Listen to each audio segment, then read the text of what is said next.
I led a raid against the Taliban. I'm about to tell you the gruesome secrets they were hiding. I was a platoon leader for Alpha Company of the 82nd Airborne Division. In 2019, I was deployed to Afghanistan for military operations against the Taliban. It wasn't my first deployment, so I didn't think anything of it. "Green," my company commander, Captain Forrester, called over. "Yes, sir," I responded back. "Meet me in my command tent ASAP," he responded. I didn't think a lot of this. I was either being called in for a briefing of a mission we had to do or for sending an enlisted man home, but this was different. I walked into the command tent and my battalion commander, Colonel Gordons, was there with Captain Forrester. "Right," Forrester started with the briefing. "There is a squad of Taliban soldiers in the town of Pakita. They are holding the line for the rest of the Taliban army so they can resupply on weapons, food, and other resources," Forrester said. "Your assignment is to either murder or make those bums leave Pakita. You're going to assemble a 10-man squad to carry out this mission. Choose wisely on who you want to go," Gordon said. "Will do, sir," I responded. "You're dismissed. Trucks leave for Pakita in 10 minutes, Gordon said. I saluted Gordons and left the tent. I now had to make a quick list of who I wanted to go with me. I was already thinking of names. Diceman, Rutherford, Martinez, Sutri, Boyd, Wilkes, Johnston, Deck, Santana, and Coleman. Then I decided that was my team. These were my boys since boot camp. I trusted these guys with everything. I reported to the barracks where my platoon was at. I briefed the men on the mission and they understood. These men were experienced and knew what to do, so I didn't have to explain a lot. No questions were asked, so we were good to go. When we got on the trucks, I had this gut feeling that something wrong was going to happen, but I just brushed it off as nervousness. We got to the town and it looked destroyed. Most of the buildings in the town looked abandoned. Some of the buildings were missing windows and all the doors were missing. Some of the buildings were missing chunks of brick or whatever material they were built with. We were walking down the main road before we heard a scream coming from the building to the left of us. It was a horrific scream, something you would hear out of a horror movie when the murderer would be chasing the victim. The scream sounded like it came from a middle-aged man. "What the hell was that?" Martinez asked. It was a rhetorical question. For the first time, for some reason, I felt fear rushing through my body. "I don't like the feeling of this," Deck said. "Well, it's our job to investigate it. Everyone on me," I said. I didn't want to go into that building, but it was my job and I had to. When we went into that building, the inside looked awful. The walls were almost torn down. The furniture looked burnt and was also tossed around. There were also splatters of blood on some of the walls. "Did we run into a Taliban crime scene?" Boyd asked. "No clue," I responded back. The building was a one-family home with a lot of bedrooms, so I had no choice but to split the squad up to search the building. "All right, Diceman, Sutri, Coleman, Boyd, and Johnston. Search the left side of the house, everyone else with me," I said back. We split up when we went through the hallway. The hallway was dark and had no windows. There were pieces of debris and clothing on the ground. We saw a room to the right of us with the door wide open. I looked at Rutherford, who was behind me. He shook his head to inform me we were good to breach. We breached, and what we saw still haunts me to this day. The Taliban soldiers that were here were dead and in a pile. Almost all of them were missing limbs. It almost looked like they were all victims of a shark attack. A chill went up my spine. I was frozen in place, not knowing what to do. "Who the hell did this?" Santana asked. I was too scared to answer. "Sir?" Rutherford called over. Rutherford was standing next to the closet in the bedroom. I went over to Rutherford and saw what he was looking at. Written on the door in blood was a note. The note read the following: "You are not welcome here. Leave now." I felt goosebumps start to rise. I was now thinking of getting the hell out of there. I radioed over to Diceman. "Diceman, do you read?" No response. "Diceman, do you read over?" No response. "We have to search for Diceman and the rest of the squad," I said to everyone. They all shook their heads, implying they understood. We left the room, now in the dark hallway again. As we were walking, I noticed a dark figure standing at the end of the hallway, where us and Diceman split up. It was at least 8 feet tall and had glowing yellow eyes. "U.S. Army, surrender immediately," I yelled to the figure, aiming my weapon at it. It didn't do anything except smile. You could see its white teeth and its long, fearing smile. It then disappeared. What the hell, I thought to myself. I looked at the rest of the squad behind me and they were just as scared as I was. We kept walking down the hallway until we saw another figure. This time it was around Diceman's height. "Diceman," I yelled over. He looked back at me, but something was strange. He didn't say anything. "That's not Diceman," Santana whispered. The figure started running towards us. "Diceman, stop!" I yelled. He didn't stop. I shot him twice in the leg. He fell over. He was practically right in front of me. "What the hell are you?" Rutherford yelled. Diceman looked at us. His eyes were in the back of his head and he was pale. "We are the reason you guys have nightmares at night. We are the reason your children can't sleep at night alone. We are fear." I shot him in the head. He was dead. Me and the squad left the building in town. I reported what happened and was told to keep quiet about what happened. I don't know what happened to Boyd and the others, but what I experienced will live with me till the day I die. I ignored a no soliciting sign. It was the biggest mistake of my life. Amid icy breath, a golf ball in hand, I stumbled upon a doorstep riddle. A choice between life and death, wrapped in a chilling smile. My breath curled like tendrils of frost from my mouth into the frigid air. and I reached into the depths of my coat pocket, retrieving the dimpled golf ball. The dim glow of the porch light cast eerie shadows on the sign next to the door, its bold font typical of such notices. No soliciting. Beneath it, in a smaller font, "Seriously, don't ring the bell, don't make it weird." A knowing grin tugged at the corners of my lips. With a practiced hand, I tapped on the door using the golf ball, a trick I'd picked up to spare my knuckles from winter's bite. Chuckling softly, I slipped the ball back into my pocket. Kudos to the homeowner for creativity, but I was on a mission to make things weird. Climbing the corporate ladder meant embracing the unconventional after all. The door swung open, revealing a regular-looking guy, nondescript yet amiable. "Hey there, are you the homeowner?" I began, my tone carefully calibrated. My first week on the job had taught me that sounding like a stereotypical salesperson was a surefire way to be ignored. My goal was to be someone else entirely, a blue-collar worker perhaps, a low-ranking grunt from the electric company, someone untrained in the delicate art of customer interaction, burdened by important tasks that concerned the safety of their home and their ability to keep the lights on, yet impatient to escape. Someone who would gladly exit, if only they'd sign the darn form and let them be. The man gave me an appraising look. "Yes, what's this about?" "Apologies, sir," I smoothly continued. "I just need to make you aware of a new program coming through Great Lakes Power. It's slated to roll out in the next couple of weeks, and we're going around informing folks so they're up to speed on how it might impact their power bills." "I see," he responded, his face a mask. "Well, I appreciate the heads up. I thought you might be a solicitor at first, which would have been an issue given..." His voice trailed off and he gestured toward the sign. "But if you're here from Great Lakes Power, then you'd better come in." Technically, I hadn't claimed to be from Great Lakes Power. I'd merely indicated that the new program was associated with them, which was true, considering they were the sole power company in the vicinity. But who was I to argue when an invitation was extended? Stepping inside, I settled onto the couch in his living room, while he took an armchair opposite me. "So," he began, leaning forward slightly, "let's talk about my power bill." I cleared my throat, adopting an air of detachment. "Right. On an average month, what would you say you typically pay?" "It varies," he replied, his voice tinged with the reminiscence of summertime. "During the warmer months, it can climb pretty high, around $175 on average." "Okay," I said, masking my inner satisfaction. A pang of dopamine tickled my senses, a familiar thrill that accompanied the ease of sealing a deal. "Well, here's some good news. This program we're introducing should actually save you money." Notice the deliberate shift. Not would, but should. Not if you choose to participate, but because you will participate. A sigh of relief escaped the man, followed by a genuine smile. "Oh, that's a relief. Finances have been a bit tight lately. More mouths to feed than usual, you know?" "Absolutely," I replied, feigning empathy while my mind raced with thoughts of clinching the deal with our prized solar panel sales pitch. Ironically, my ears scarcely registered his words, so absorbed was I in my own scripted responses. His polite nod indicated his satisfaction. "Well, thank you for sharing this information. When can I anticipate a decrease in my bill?" The crucial transition, guiding the unsuspecting prospect towards setting a sales appointment, all without them realizing they're being led down that path. "We're looking at about 2 months, I responded smoothly, masking the fact that the ball was firmly in their court. "Maybe even sooner. We just need one of our team members to swing by later this week, assess your wiring, verify your eligibility, and get everything squared away. What timing works best for you?" "Eligibility?" he echoed, his smile unwavering. A sense of unease began to gnaw at me, amplifying the growing aversion to his seemingly innocuous grin. Something about it seemed contrived, suggesting he was less gullible than he appeared. "Indeed," I stammered, not out of confusion but because his smile, despite its charm, began to exude an unsettling aura. Gazing into his eyes for the first time, I found them devoid of life, devoid of humanity. A sudden urge to flee churned within me, to escape, to return home, to embrace the warmth of my mother's embrace. A slight cough signaled his interruption. "Considering people usually inquire about my eligibility for reasons related to my credit score," he mused, the smile becoming knowing, "and often the ones interested in my credit score happen to be solicitors, and you, my friend, have already been proven to not be a solicitor." My mouth was parched, my instincts screaming for an exit strategy. "No, I'm not attempting to sell you anything, sir." He chuckled softly, his smile morphing into a sinister grin that clashed with the jovial timbre of his laughter. "Of course not. However, it's possible that you're employing a clever wordplay to maneuver me into an appointment with someone who will." "Well, you see," I began, my voice faltering. "It is a solar-focused initiative, sir." "Curious," he interjected, his smile finally vanishing. "I wasn't aware Great Lakes Power was involved in solar panel distribution." My lips moved wordlessly, as if engaged in a battle with an unyielding force, a force that embodied the lifelessness of a corpse.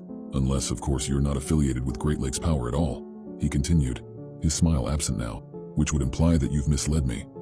"I mean, technically I never explicitly stated my affiliation." "No, you implied the program was conducted through Great Lakes Power. Quite the shrewd manipulation, one might say, intentionally misleading even." My resolve solidified, an intense urgency to flee overtaking my being. Rising to my feet, My mind screaming escape, he swiftly produced a matte black handgun, fitted with a silencer. "I suggest you remain seated," he remarked, the grin returning with unnerving calm. Sinking back into the couch, I offered no resistance. "Here's a twist of wordplay," he mused. "I remember instructing you to enter if you were from the power company. By extension, since you're not a representative of the power company, that renders your entry unlawful. You've broken the law, my friend. You're a criminal. Do you comprehend my feelings toward criminals?" My head shook wordlessly. "Interestingly enough, I have a fondness for them," he revealed. "People like you and me, those who ardently pursue their desires and when the opportunity arises, seize them, disregarding the constraints of the law. I admire that trait. So I'll overlook your inadvertent defilement of my couch and grant you clemency." He rose from his seat, the firearm still in hand. "However, before you leave, there's a small favor I need," he continued. "Do you see the tray over there on the table?" His gaze drifted towards a tray bearing 3 bowls, each filled with what appeared to be oatmeal. "Yes," I managed, my voice a mere whisper. "I was just about to deliver that to my guests when you so flagrantly overlooked my no soliciting sign. Would you be so kind as to convey it to them on my behalf?" Fearful of defying him, I hesitated only briefly before complying. Moments later, I found myself traversing a doorway leading down a dim, damp staircase. A shiver rippled through me as the icy air gnawed at my skin, tracing the path of a chilling wetness that ran down my leg. Upon reaching the basement, a gasp escaped my lips, and the tray slipped from my grasp, its contents spilling across the cold concrete floor. My surroundings came into stark focus.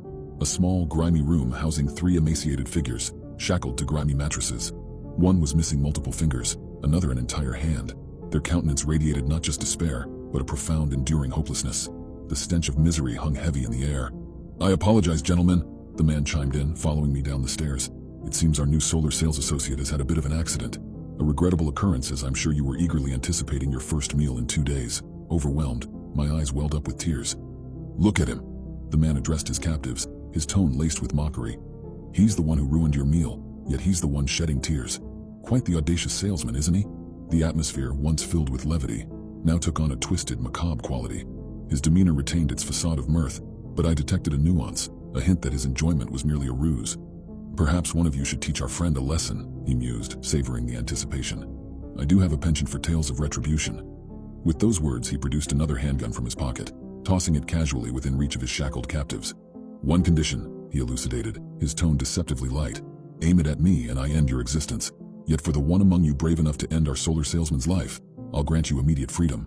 The captives exchanged furtive glances, torn between the promise of liberation and the dread of taking another's life. "No, please." The plea escaped me before I recognized it as my own voice. One of the prisoners, his voice croaking, declared their defiance. "We won't. We refuse." A single tear traced a path down his grimy cheek, his gaze fixed on the tantalizing instrument of possible escape. "All of you?" the man inquired, genuine surprise dancing across his features. "What a noble stance. Admirable indeed. Let's see how that fares." His grin dissolved, shifting into a contemplative expression. Slowly, he turned his attention to me, nodding toward the abandoned gun on the floor. "How about this?" he pondered aloud. "You or them?" I stared at him, uncomprehending. "What?" "You or them," he repeated, the weight of his words settling like a shroud. "Pick up that gun. Unalive these men and you walk free. Choose to end your own life, and these virtuous men can return to their families unharmed." The gravity of the situation pressed down upon me, the walls of the room seemingly closing in. His intentions were clear, each option etched with its own brand of horror.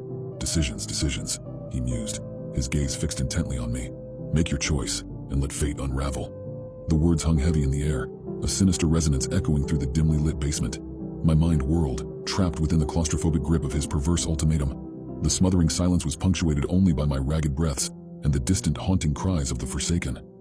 As his unblinking gaze bore into my soul, a chilling revelation dawned upon me, a chilling certainty that the lifeless, calculating eyes that had met mine were the manifestation of an abyssal malevolence far beyond my comprehension. I thought I was experiencing sleep paralysis. That is, until I started to feel pain. The night the car hit me, I was walking home from the diner, my thoughts echoing with loneliness and the shattering glass of shattered dreams. I woke up in a hospital bed, wreathed in a silence so thick it felt like I was drowning. From that moment on, I started seeing things in my sleep. Dreams, but not any ordinary dreams. Visions of crimes that hadn't happened yet. And every time I woke up, I felt like I was surfacing from an abyssal trench, gasping for air in the bright white of hospital linens.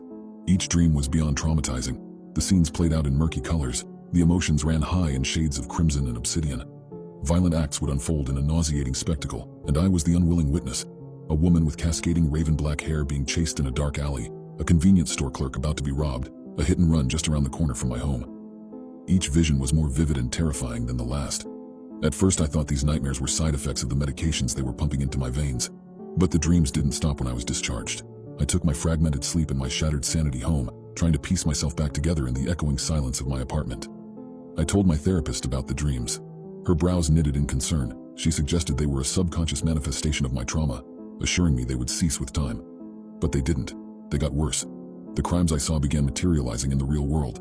News headlines echoed my nightmares, word for word, scene for scene. First it was the woman from the alley, her photo flashing on the evening news. Local woman found dead in downtown alley, police suspect foul play. A week later it was the convenience store clerk, his store robbed, his life taken. I tried to warn people to prevent these crimes before they happened, but who would believe a trauma victim claiming he saw future crimes in his dreams? I was laughed out of the police station. My pleas for understanding met with smirking disbelief. My therapist suggested stronger medication. My friends began to distance themselves. I was alone, carrying a terrifying secret. One evening as I sat alone in my apartment, bathed in the sickly glow of the TV, I fell asleep. This time the dream was different. It was vivid, more real than any before. I saw a small boy with a shock of messy brown hair playing in a park under the watchful eyes of his mother. I could see her face clearly. Emily, my high school sweetheart. I watched in paralyzing fear as a man approached them. His face was obscured, but I could sense his menacing intent. The sound of my own horrified gasp jolted me awake. Sweat trickled down my forehead as I fumbled for my phone. The clock read 3:13 a.m., mocking me with its digital glare. Emily wouldn't believe me. She had not since we parted ways years ago, but I had to try. I dialed her number, my heart pounding in sync with each pulse of the dial tone. She answered on the third ring, her voice groggy and laced with annoyance. I told her about the dream, the man in the park, the danger looming over her and her son. The silence on the other end was worse than any verbal scorn. Then without a word, she ended the call. My heart sank, but there was nothing more I could do. As dawn broke, I prayed to whatever God would listen that this one dream at least would not come true. The days that followed were a lesson in hope and despair, alternating in such cruel intensity that I found it hard to breathe. I tried to convince myself it was just a dream, a delusion, but my faith in that lie faltered with each tick of the clock. I was a prisoner to time, to the horrible visions etched into my psyche, to the reality I had no power to change. One night, plagued by restlessness, I decided to visit the park from my dream. The crescent moon cast a gloomy glow over the deserted playground. I shivered, pulling my coat tighter, each rustle of the wind setting my nerves on edge. I approached the bench from my vision, each footstep feeling like a journey into the labyrinth of my worst fears. Suddenly my phone buzzed, a shrill disturbance in the tranquility of the night. I glanced at the caller ID. Emily. My blood ran cold. Has the nightmare come true? With trembling hands I answered, but instead of the anticipated hysteria, I was met with a shocked silence. Then Emily's voice, barely a whisper, drifted over the line. How did you know? The world around me started spinning. I clutched the phone tighter as I asked her what happened. She told me that a man had approached them in the park, just as I had said. But remembering my call, she had grabbed her son and fled before anything could happen. The police had later found the man, a known predator, lurking around the playground. My warning had saved them. The revelation hit me like a freight train, a brutal acknowledgement of my terrifying ability. I was seeing the future in my dreams, but now, with the right actions, I had the power to change it. For the next few weeks, I lived in a state of hypervigilance. I began jotting down every detail of my nightmares, every face, every location, every act of violence that was yet to be committed. I sent anonymous tips to the police, made frantic calls to potential victims, anything to prevent the nightmares from becoming reality. But with each night that passed, I was spiraling further into despair. My nights were a battlefield, my dreams the enemy. My waking hours were consumed by paranoia, each moment ticking away with the weight of impending doom. My health deteriorated, the gauntness of my face a stark reflection of the terror etched on my soul. I was losing myself, one nightmare at a time. But then, the dreams changed. One night, instead of a series of disconnected crimes, I saw one continuous narrative. It began with a deserted street, the buildings eerily similar to those in my neighborhood. A car pulled up, the driver hidden by the shadows. Out stepped a girl, her bright red hair a stark contrast against the gloom. I recognized her as my neighbor Lily, always cheerful and full of life. In the dream, she walked towards her building, unaware of the figure following her. Panic surged through me as I watched the scene unfold. I was once again the helpless observer, unable to alter the course of events. As the figure lunged at Lily, I woke up, my screams echoing in the silent room.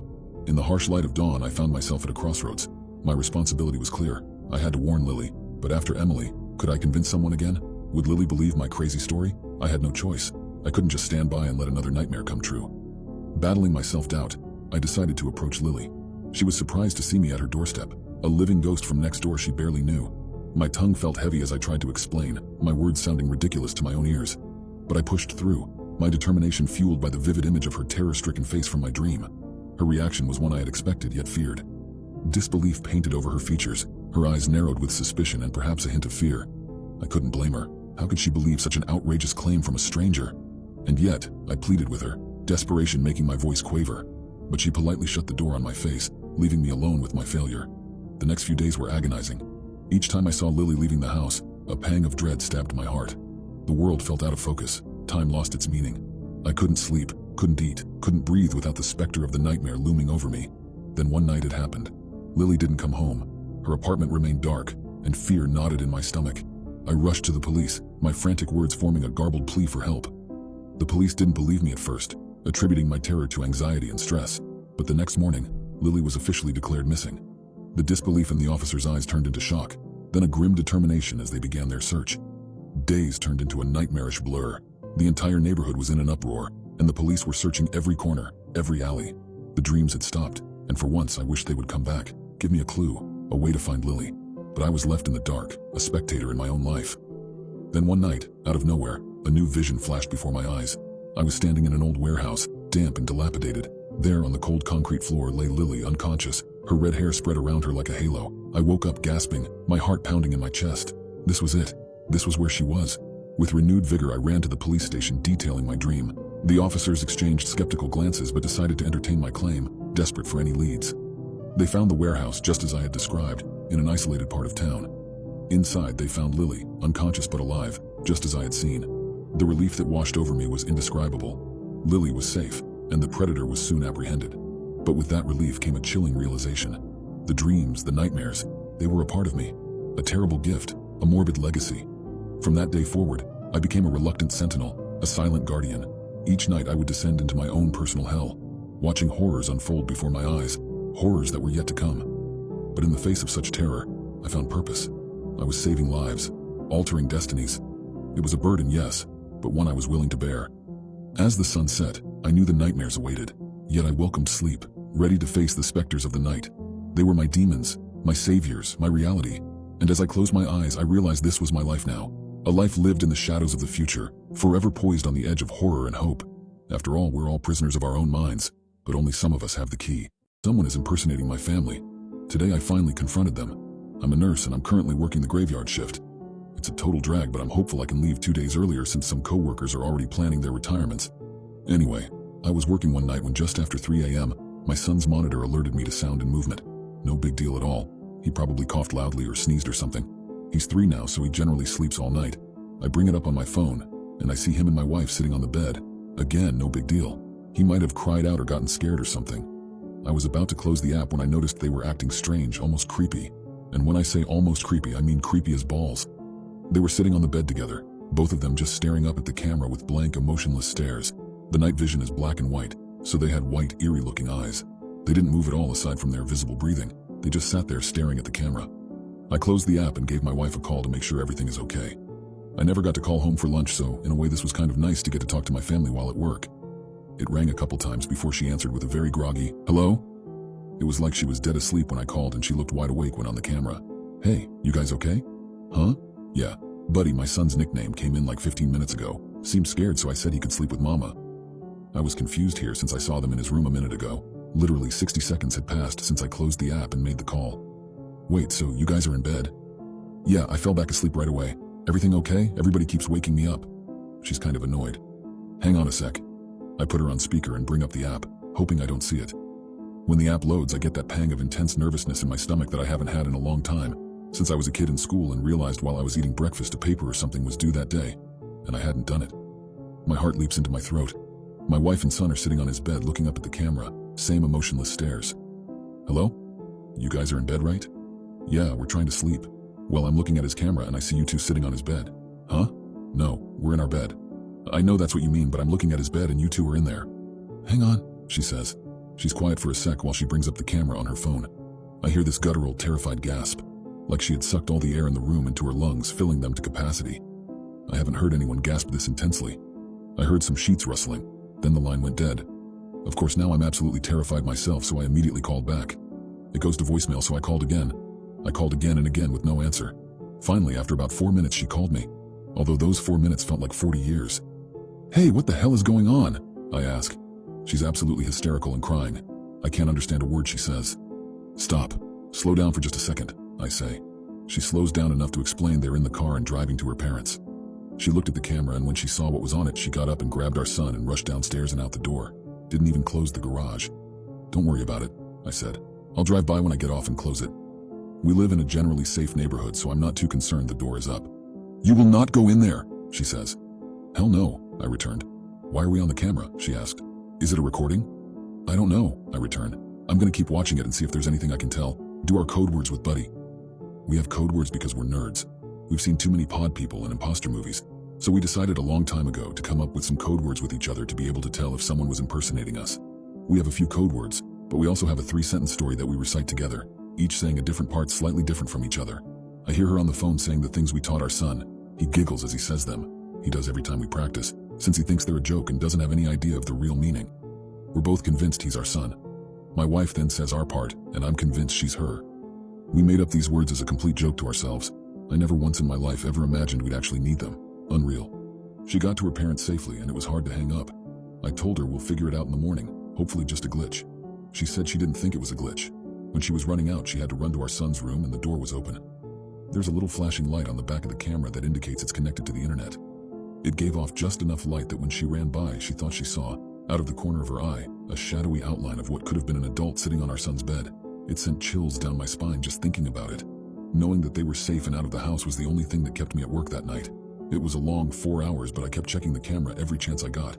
Sure enough, they were still sitting on the bed, staring up at the camera with emotionless gazes. I studied them to see if I could see any pattern, from their breathing to their blinking. Their breathing was steady and looked normal. It was their blinking that would tell me if this was just some kind of bizarre, time-looped freak accident video or not. I intently stared at my phone and counted the seconds between each blink, telling myself if this is a loop, then their blinks should be even and occur at the same time each time. There was no pattern to their blinking. It was erratic and random, just as a person blinking should be. The passing hours are what finally sealed the deal that this was not a weird looped video of some kind. My son's window was visible on camera, and I could see on camera that it was getting lighter outside his room. His curtains kept out just enough light to prevent the camera from exiting night vision, but let in just enough to be able to tell the sun is rising. I try to figure out what the hell I'm going to do before I leave work. Calling the police came to mind, but I talked myself out of it. First of all, what am I supposed to say? Someone is in my house that looks like my wife but isn't? Worse yet, what if they are entities of some kind and the police do go over and it murders them or something? I decided to tell my coworker about it. He was a firm believer in the paranormal and might have a suggestion. I show him the video and tell him the story. His initial response of, "That's creepy as hell," didn't help much, but he says he wants to go over and check it out. He says we both should see, if not my wife will try and act like my wife. I tell him absolutely not, and he says we should at least go to the house even if we don't go in. I agreed on that since I wanted to close the garage. We got to my house and walked around the perimeter first. Not sure what we wanted to accomplish by that, but it felt like something we should do. The curtains were all drawn since nobody was there to open them in the morning, so we couldn't see anything. I went to close the garage and suddenly had this overwhelming urge to go inside and investigate. It was like I just had to know what was going on. So we went. We walked through the kitchen towards the foyer where the stairs are. It was eerily quiet in our house at the time. We stopped at the bottom of the stairs and waited a few seconds. I looked at the camera again and they were still sitting there. I've never been so scared in my life. My coworker puts his foot on the first step and I suddenly say, "Stop," loudly. "Forget this, we're out of here," I tell him. "Come on." I start making my way back to the kitchen. We hear a loud creak in the floor from upstairs. It's my son's room. He has a very loud creaky board right in the middle of his floor that's almost impossible not to step on.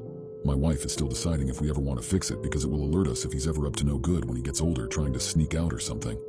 "Come on, come on, come on," I yell as I motion for him to move his butt. We're out of the house in about 2 seconds.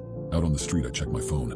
Now only not my son was sitting on the bed, same blank stare. Not my wife was gone. "Holy guacamole," my coworker says. "That was stupid as hell for us. Do not tell my wife we went inside. She would be furious if she found out what we just did." I use my garage door opener in my car to close the door. Before we leave, I look at the camera again. Not my wife is back on the bed with not my son, both staring blankly up at the camera, blinking every few seconds. That was all about 4 days ago now. Not my wife and not my son are still sitting on the bed staring up at the camera. They haven't moved a millimeter. We obviously haven't gone back to our house. I need your help. What do we do? My psycho ex-boyfriend just escaped prison, and now he wants revenge. I've always had a weak heart, not just physically. I've always been afraid of my own shadow. It was unsurprising when the doctors told me my heart murmur wasn't just a heart murmur.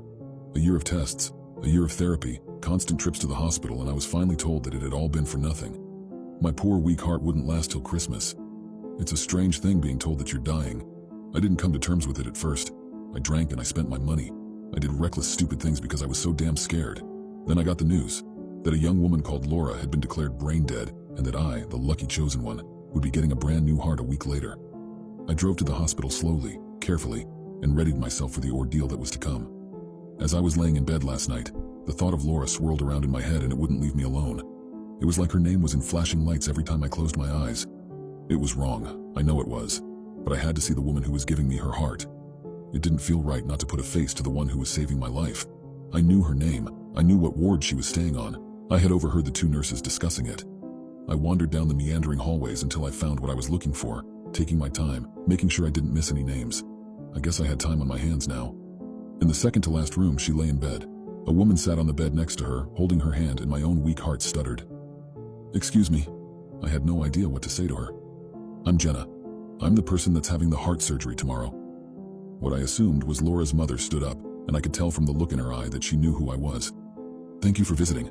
I know it's strange, but a part of her is going to be living on in you. I wanted to meet you." I stood there, helpless and lost for words. Laura's mother beckoned me over. "Please," she said, "don't feel uncomfortable. It's what she would have wanted." I sat on the chair next to Laura. "How did she?" I cut myself off. It was too awful to ask. Laura's mother gave me a thin smile. She was a care worker, looked after battered wives, abused women. Last month she met a guy and, well, I suppose years of training can't help you when you're in love. She ignored the warning signs, and he murdered her. She dedicated her life to those who needed her. Laura's mother looked down. I don't know why I did it, but I reached over and held Laura's hand. I squeezed it. "I'm so sorry. I had a boyfriend once he was like that too. Someone like Laura convinced me to leave." Laura's mother gave me another half smile. I could see the tears in her eyes. Then Laura squeezed my hand, tightly. She gripped me so hard that her fingernails dug into my skin. I recoiled, a look of horror on my face. Laura's mother looked at me calmly. "She squeezes my hand sometimes as well. I think the doctors called it muscle spasms. Either way, there's none of Laura left in there anymore." I looked at the small crescent moons that had just started to bleed on the palm of my hand. The surgery went perfectly. I was wheeled to the recovery suite after it was over and done with, the raised wound on my chest covered by gauze. It was better if I didn't see it, I thought. I didn't need any more heart issues. I spent the first day doped up on the pain medication, eating only a little and sitting up maybe 2 times. It was a long process, they reassured me. Laura's mother came to visit me the day before I was supposed to leave. Her calm demeanor hadn't wavered, but I could see that she was suffering. She looked 10 years older, and her hands shook when she gave me a hug. "When are you going home?" "Tomorrow," I told her. "Please come visit whenever you want." I started to jot down my address for her, when out of the corner of my eye, a flash of blonde disappeared through the doorway. The same brilliant blonde as Laura's hair. "Ow!" I cried out suddenly. It felt like someone had sharply squeezed my hand so hard, it had almost crushed the bones. Laura's mother rushed to my side, a look of concern in her eyes. "What's wrong? Is it your heart?" She stumbled over the last words, coming to terms with what she had said. I tried to reassure her and said I'd let the doctors know, and she left with a look of worry on her face. When I looked down, a new set of crescent fingernail marks were below the ones that Laura's had made. 10 identical bleeding smiles. The taxi ride home was short, and before I knew it, I was back in my own flat. It felt strange to try and slot back into where I had left off. My life had been almost over the last time I had been here. I looked over the mess in the cardboard boxes, the remnants of one night where I had tearfully tried to pack and store my belongings so my parents wouldn't have to do it when I died. Laura's heart beat so strongly it felt like it would come out of my chest. It did this all the time, and I realized this was what a healthy heart must feel like. So why couldn't I shake my feeling of unease? That night, I had a dream. Laura was in her hospital bed, but her mother was gone. I could hear my heart, Laura's heart, beating in my eardrums so loudly it was painful. I tried to cover them, but my hands were pinned to my sides. Some unexplainable force was moving me towards the motionless figure of Laura on the bed. Her lips were blue and the window had come open, whipping her blonde hair around her face. I was almost on top of her when her eyes flew open. They were milky white, the eyes of someone dead. "Get out," she rasped, her voice guttural. I could hear the heartbeat faster and faster, drumming until I thought I couldn't take it anymore. Then I woke up. The sound had been real. Laura's heart was so loud it felt like it would rupture my eardrums, and I screamed in agony, trying to cover my ears. It was useless. It was coming from some deep place inside me. I could feel it reverberating around the hollows of my chest. I stumbled out of bed, gasping for air, and tried to find my phone. I needed to call someone, anyone, an ambulance, or my mom. Anyone that would pick up. "Get out." It was a faint whisper over the hammering thumps of Laura's heart. A low guttural voice that sounded like it had been made by an animal, and I crawled to the door, down the hallway, choking on my screams for help. My neighbor opened the door, his eyes as wide as saucers at the sight of me on the floor clutching my chest. He drove me to hospital as I cried in the passenger seat of his car. After about 50 different checkups, the doctors told me that absolutely nothing was wrong with me. They told me my heart was stable, my blood pressure was normal, and that everything was going perfectly. I stood in the waiting area, wallowing in my shame and frustration. That heart didn't belong to me. My phone buzzed on the counter, an unknown number. Great. That was all I needed, more unexplained scary things like a stranger on the end of the phone. My voice sounded petite on the line. Hello? Good morning, this is the Thames Valley Police. We've called to report an incident that occurred in your flat at around 1:30 a.m. today. I felt a wave of embarrassment wash over me. I'm so sorry. I recently had surgery and I wasn't feeling well. I had to have my neighbor drive me to the hospital and I think I panicked a little in the hallway before I left.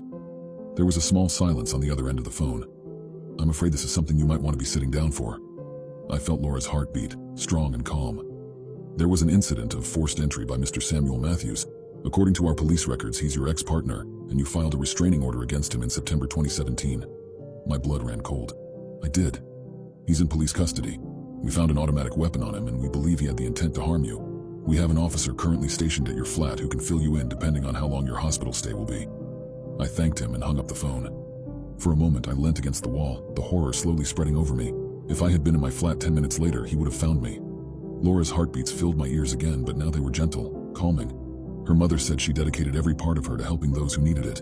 I put both my hands on my chest, overwhelmed by my own gratitude, and listened to Laura. Someone has been secretly living in my basement. I'd always been an avid explorer. Being able to uncover history, as inconsequential as it may be, was the best feeling in the world. I had spent plenty of time exploring abandoned parks and buildings around my city. My house was on the outskirts of town, bordering a massive forest. I went for hikes every once in a while to clear my head. Usually I would choose a different path each time. That was until I found a small wooden cabin that had clearly been abandoned. The door was missing. The wood was rotting. It was overgrown. The first time I stumbled upon it, I was unprepared. Usually I carried a knife and some pepper spray with me when I explored these places, just for my own protection. You never know who might be hiding in there. I didn't have any of it with me that day though, since I hadn't planned on anything more than a short walk. Besides, I hate to admit it, but something about that cabin shook me. As soon as I laid eyes on it, my heart beat faster than it ever had before. My whole body was jittery, so I left. I went back home and tried to forget about it, but I didn't forget about it. The next few days, I couldn't focus on my work. I couldn't do anything. My mind was consumed with the thoughts of what could possibly be in there. Soon the thoughts took over my sleep. At first I dreamt about the cabin, but would later wake up in a cold sweat before I could step inside. Then the thoughts progressed to the point where I was unable to sleep at all. Exactly a week after first discovering the cabin, I decided it was the day. I was going to finally see for myself what was hiding in there. With the knife and pepper spray safely tucked away in my belt, I set off on my journey, retracing my steps from 7 days before. My pulse rose higher and higher as I got close to the cabin. When I finally saw it again, it appeared exactly as it had on my previous visit. I walked in through the empty doorway. The floorboards made loud creaks with every step. The first room was completely empty. An orange glow shone through a door on my right that was hanging on by one hinge. My palms covered in sweat, I pushed the door aside. The source of the glow was a set of 5 identical candles sitting upright on the floor. It's a miracle this place hasn't burnt down, I thought to myself. One by one, I picked up the candles and blew them out. As I was about to put out the last one, something red on the wall caught my eye. I raised the candle near the wall, using the light to inspect further. Written on the wall, over and over again, was a name. Peter Sherrill, my name. The candle slipped through my fingers and fell onto the floor, but I didn't need it anymore. Even without the light, I could now clearly see my own name written in blood on every inch of this room's walls. I instinctively stomped out the fire on the floor, still processing what I had just seen. My whole body shook as though there was an earthquake. My knees gave out and I fell harder than I'd ever fallen before. Oh my God, oh my God, oh my God, repeating forever in my head. Tears fell from my eyes as I struggled to comprehend the meaning of this cabin. When I finally regained the strength to stand, I tried to walk out of the cabin to leave it behind, to pretend this never happened. But something in my own head told me that no, I had to stay. There was more to this place than just the writing. There was something else that I needed to see. Maybe it was my own instinct. Maybe it was some mysterious force that science can't explain. Whatever it was convincing enough that I turned around and went further into the house. At the back of the cabin, there was a staircase heading down. I didn't know where it led, but again, something in my own head told me to continue, so I did, further and further down. The staircase was now made entirely of stone and lit by torches on the walls. When I arrived at the bottom, I was met with laughter. A man stood ahead of me with his back turned. He had long hair that clearly hadn't been cared for in years. He was thin and decrepit. I stood frozen in place, despite every natural instinct in my mind telling me to run. The man turned around. What I saw standing directly in front of me was my own face, my own body, me. The only difference was that he was clearly older by a few years. But his eyes, his nose, everything. He was absolutely, unmistakably me. I stood in place, jaw dropped, for what seemed to be an eternity. How is this possible? The sound of my heartbeat echoed through my entire body, drowning out everything else. The ground felt uneven. The basement began to spin around me. My vision started to fade. It was only when I noticed the knife in his hand that my mind snapped out of its broken state, and my body allowed me to move. I had to act fast, so what were my options? I could have stayed put, but this person, or this thing that was imitating me, showed no signs of being peaceful. I could have ran, but what if he caught up to me? With my mind clouded by panic, I could only think of one other viable choice. I quickly unclipped the pepper spray from my belt and squirted it directly into his eyes. Well, technically into my eyes. I had half expected it to hurt myself as well, but it didn't. The older version of me covered his face and stumbled backwards. I had an opportunity and I pounced, drawing my knife and piercing his chest. He almost immediately fell to the ground limp. After taking his knife as well as my own, I ran back up the stairs, horrified by what I had just done. After contemplating my options, I decided I couldn't risk leaving the cabin. I had just committed a murder. Even if there was no reasonable explanation for the existence of the person I had murdered, I had to stay in hiding. A knot tightened in my stomach as I realized I would have to take care of the body, just to be safe. The cabin was secluded, but it was still too conspicuous if someone did find it. When night fell, I dragged the body all the way out of the cabin and into the woods, trying not to throw up. Deeper and deeper into the woods I went, ensuring nobody would ever find it. I walked with the corpse of my older self for a couple of hours. As it turned out, there was one more surprise in store for me that night. I stopped in my tracks when I realized I was walking toward a seemingly endless series of deep holes in the ground. A shovel lay in front of my feet. I let go of the body as I went to investigate. I peered over the edge of one of the holes, my breath hastening as my new greatest fear showed up in front of my eyes. Another version of myself was lying dead, in the hole. It was a gravesite. Running from one grave to another, it was repeatedly confirmed that this was a gravesite entirely populated by dead versions of myself. My body, my thoughts, my feelings, all went numb. I stopped thinking. I did the only thing I could do. I picked up the shovel and dug another grave. Immediately after tossing the body in, I began my multiple-hour walk back to the cabin, back to my new home. That brings me to the present. I'm sitting in the middle of the cabin, typing this out on my phone that's about to die, as a final cry for help. In the days following my discovery of the cabin's secret, my mental state went from numb to horrified. I fear I may be stuck here until a younger me comes to take my place. Even worse, I fear that new versions of me are continuously cursed to fulfill this disgusting prophecy for all of eternity. Just yesterday, I returned to the room that had my name covering its walls, only to find one more piece of writing hidden amongst the names. The cabin must always have a resident.